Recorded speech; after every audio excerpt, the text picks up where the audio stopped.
Well, you know, one of the things that's fun about writing this book is there are a lot of stories in there, some that have been witnessed by me personally here on this campus and in the community, and others that I've just been privileged to be a part of in other ways. I particularly like the ones that have people involved. One from a few years ago in front of my faculty, I stood up and I held up a $20 bill, brand new and crisp, and I asked who wants this $20 bill, and all the hands go up, and and then I proceeded to tear it in half, wad it up, throw it on the ground, step on it, and grind it in, and I held it up then, and I said, who wants this $20 bill? And still the hands go up. I said, why in the world do you want this tattered and beaten up and abused bill? And I heard exactly what I was looking for, because it still has value.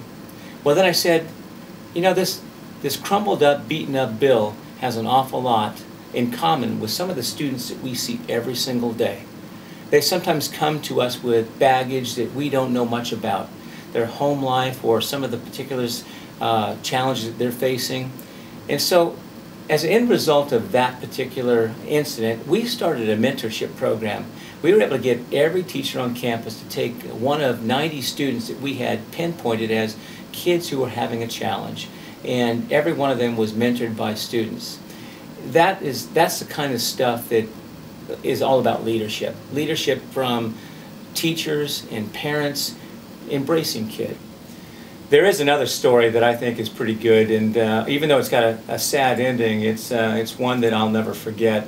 It's about a custodian here at Saugus High School, and it's about his outlook that he had on life. And I'll never forget the time that he was working his shift here in the evening. I was kind of working a little bit later than normal, and he came into my office. I said, come on in, sit down. He had just been named the Classified Employee of the Month. And I happened to ask him what makes him have such a terrific disposition in life, because he was always smiling and always had a good demeanor, and people just loved him. He said, there's two different philosophies. Making a living is about how much you can get. Making a life is about how much you can give. And he was the person that was all about how much he could give and making the life of others. In telling him he was the Classified Employee of the Month, we always take a picture of our employees, and I asked if I could take a photograph of him, and he said, wait, I've got to put my Saugus sweatshirt on, because he was so proud of the school.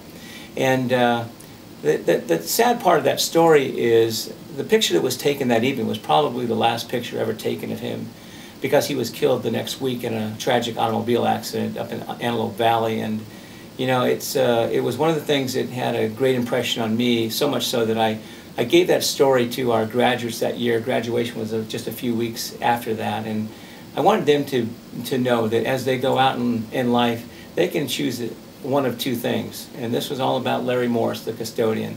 And you can choose to make a living, or you can choose to make a life. That's just one of the stories in the book that I'm particularly proud of.